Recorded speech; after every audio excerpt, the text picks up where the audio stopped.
ফেরেশতারা বলল আমিন। রেগে মেগে আপনি আপনার মেয়েকে বললেন জীবনেও তোর কপালে স্বামীর ভাত জুটবে না। ফেরেশতারা আবারও বলল আমিন। আচ্ছা, আপনি না সেই ব্যক্তি যে তার নিজের জীবনের চাইতেও সন্তানকে বেশি ভালোবাসেন? আপনি না সেই ব্যক্তি যে তার সন্তানের জন্য হাসতে হাসতে নিজের জীবনটাও দিয়ে দিতে পারেন? আপনি না সেই ব্যক্তি যে আল্লাহর কাছে নিজের চাইতেও সন্তানের জন্য বেশি দোয়া করে?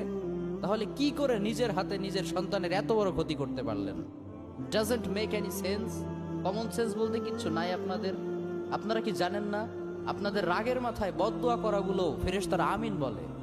দাওয়াতুল ওয়ালিদ আলা ওয়ালাদি, বাবা মা তার সন্তানের জন্য যেই দোয়া করে সেটা ভালো হোক কিংবা বদদোয়া হোক, আল্লাহ সেটাই কবুল করে নেয়।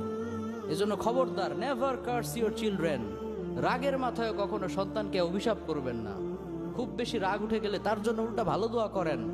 কাবা শরীফের একজন ইমাম আছে, ইমাম আল কালবানি, তার মায়ের যখন প্রচন্ড পরিমাণ